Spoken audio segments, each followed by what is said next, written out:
ભાભી પ્લીઝ તમે રડશો નહીં. કોઈને કોઈ રસ્તો ચોક્કસ નીકળશે. એ લોકોએ ભલે આપણી શ્રેયાને કિડનેપ કરી હોય, પણ શ્રેયાને કંઈ નહીં થાય. અને ભગવાન પર ભરોસો છે ભાભી. તમે શાંત થાઓ અને મને એક વાત કહો, એ લોકોએ ખાલી તમને ધમકી જ આપી છે કે પછી કોઈ એવિડન્સ પણ આપ્યા છે? ઠીક છે, તો તમે મને એ મોકલો, હું કંઈક કરું છું. પ્લીઝ તમે શાંત રહેજો, કંઈ જ નહીં થાય. કોઈ શ્રેયા નામની છોકરીને કિડનેપ કરી છે અને રાધા મેડમ ભાભી કરીને વાત કરી રહ્યા છે. એનો અર્થ એમના ફેમિલીમાંથી જ કોઈ છે. મારી મમ્મી પાસે જવું છે. મારી મમ્મી પાસે જવું છે. મારા લીધે બિચારી શ્રેયા હેરાન થાય છે. મારી નાનકડી છોકરી ખબર નહીં એની શું હાલત હશે. હે ભગવાન, પ્લીઝ મારી શ્રેયાને બચાવી લો. મારા બાળક સાથે રમવાના એને ઘણા સપના જોયા છે. પ્લીઝ બચાવી લો.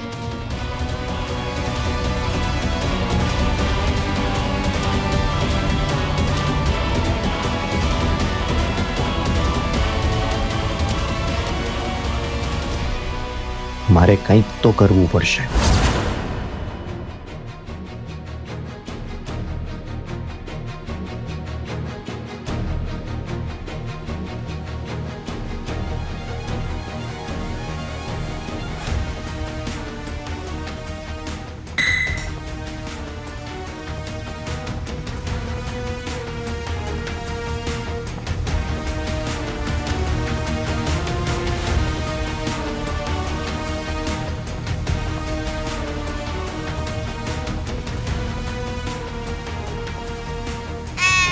મારી મમ્મી પાસે જવું છે. મારી મમ્મી પાસે જવું છે. આમાં તો ચારેકોર અંધારું છે. ખબર કેવી રીતે પડે કે એને ક્યાં રાખી છે? મારી મમ્મી પાસે જવું છે. મને જવા દો, મને ઘરે જવું છે.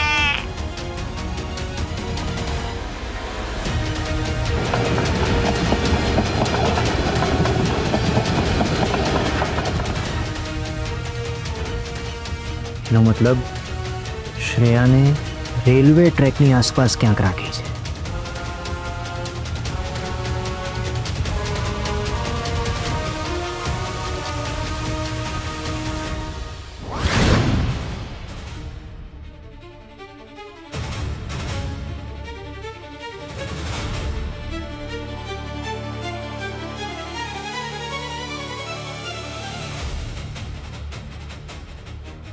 હા ઇન્સ્પેક્ટર સાહેબ, આ રેલવે ટ્રેક પાસે એવી કોઈ જગ્યા ખરી જ્યાં કોઈને કિડનેપ કરીને રાખી શકાય? ઓકે ઓકે, હું જોઉં છું. ના ના, કાંઈ પણ જરૂર પડશે તો હું તમને ફોન કરીશ. ઠીક છે.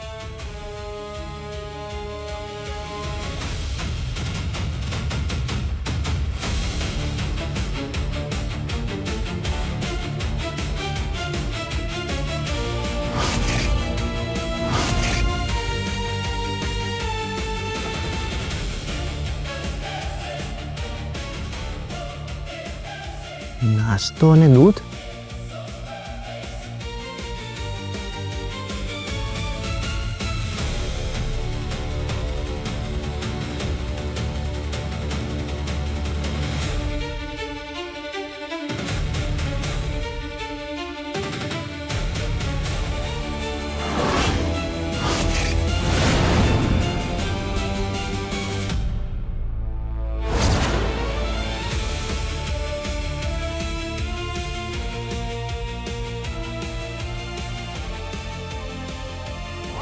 ઘરે જવું છે. મને ઘરે જવું છે. લે આ પી લે. ના, મને નથી પીવું. મારે ઘરે જવું છે. અરે મારી માં, ચૂપ થઈ જા. અરે આ બોસ પણ ખરા છે. એ ત્યાં પાર્ટી કરે છે ને આપણે અહીંયા બેસીને વડાપાવ ખાઈએ છીએ. અને આ છોકરી ચૂપ થવાનું નામ નથી લેતી.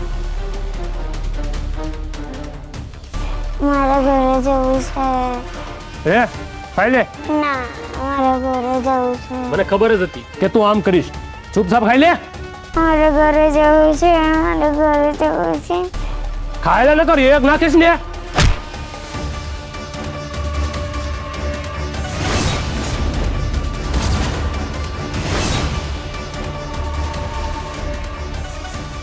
એ કોણ છે? સામે આવું.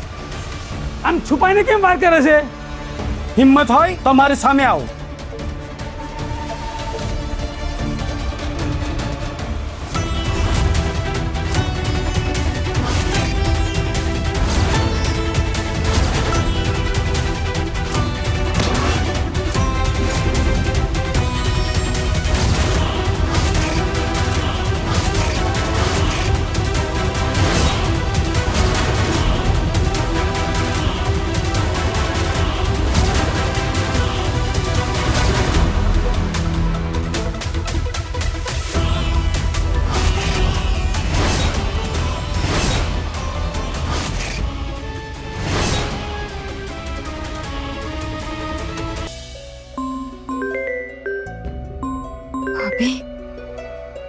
ભાભી, તમે બિલકુલ ચિંતા નહીં કરતા. મેં બધું જ વિચારી લીધું છે. આપણી શ્રેયાને ગમે તે રીતે રાધા, શ્રેયા ઘરે આવી ગઈ છે.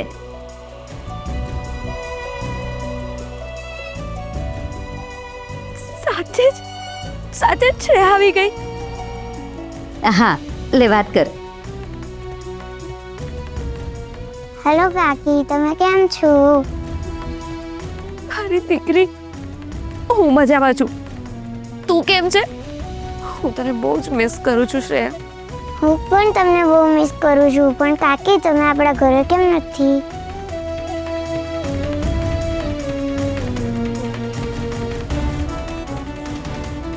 હલો રાધા, હવે આપણે વધારે મોડું નથી કરવું. તું એક કામ કર, કાલનું જ ગોઠવ. આપણે આવતીકાલે મળીએ છીએ. હા ભાભી. પણ ભાભી, મને એક વાત ના સમજાય. જો શ્રેયાને કિડનેપ કરી હતી તો પછી એ ઘરે કેવી રીતે આવી?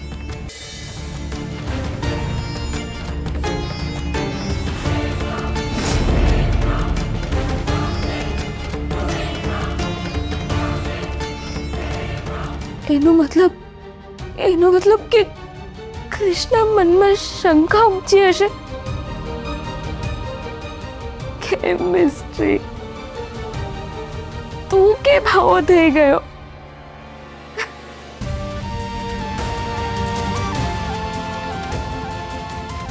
આ શું? બાળક રડે તો સમજી શકાય, પણ જો એની મમ્મી જ રડવા લાગશે તો એને કોણ ચૂપ કરાવશે?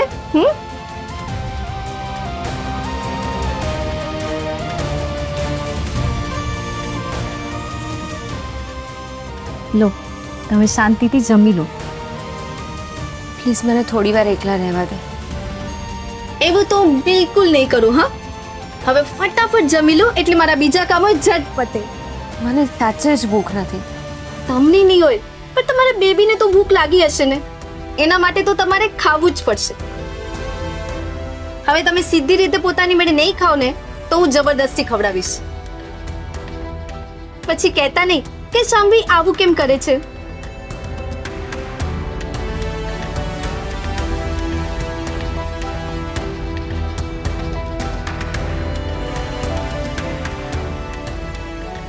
બસ શાંભવી, તને એકવાર કહ્યું કે નથી જમવું તો ખબર નથી પડતી. પ્લીઝ તું જા, મને એકલી રહેવા દે થોડી વાર.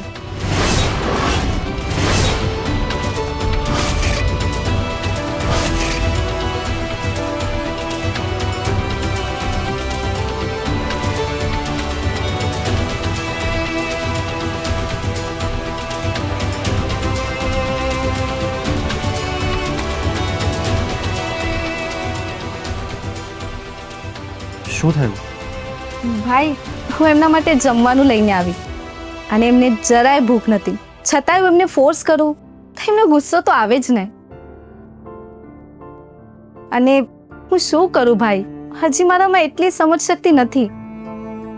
એક કામ કરો, તમે જ એમને સમજાવો. ઠીક છે. Sorry Radha madam. Shambhavi, sorry તો મારે તને કહેવું જોઈતું હતું. તું તો મારા અને મારા બાળકના સારા માટે મને જમાડવા માંગતી હતી, પણ મેં જ તને હર્ટ કરી. પ્લીઝ મને માફ કરી દે. સાચું કહું તો એ જમવાનું લઈને તમને મનાવવા માટે આવી હતી. હવે તમે મારી વાત ધ્યાનથી સાંભળો. એક સ્ત્રી જ્યારે પ્રેગ્નન્ટ હોય છે ને, ત્યારે એના દરેક બિહેવિયરની ડાયરેક્ટ અસર એના બાળક પર થતી હોય છે. તમે જેટલા વધારે ખુશ થશો એટલું જ તમારું બાળક તંદુરસ્ત થશે, અને તમે દુઃખી તો એનાથી તમારા બાળકનો જ પ્રોપર ગ્રોથ નહીં થાય.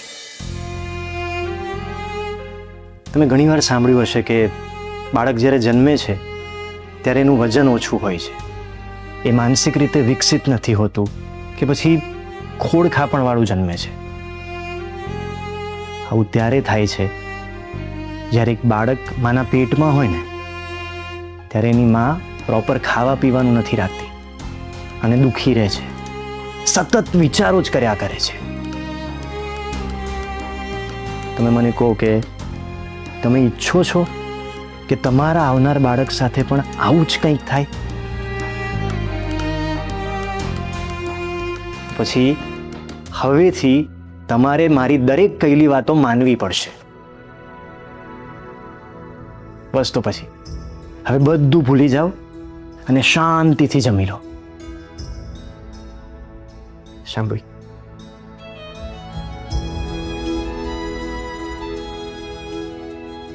આ પાણી પી લો.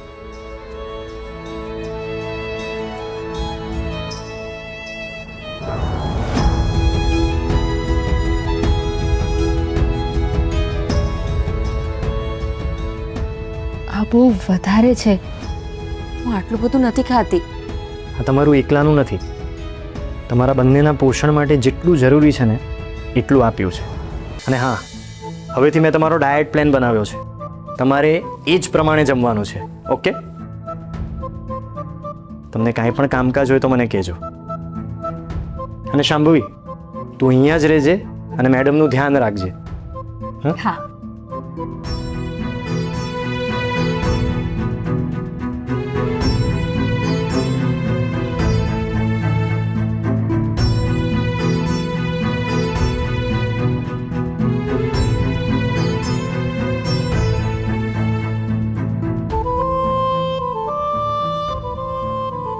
ખબર નહીં આમની સાથે મારા કયા જન્મના ઋણાનુબંધ છે. જ્યારે મારા પોતિકાઓએ જ મારો સાથ છોડ્યો, ત્યારે ડૉક્ટર અને શાંભવી મારા અને મારા બાળકની પડખે ઊભા છે.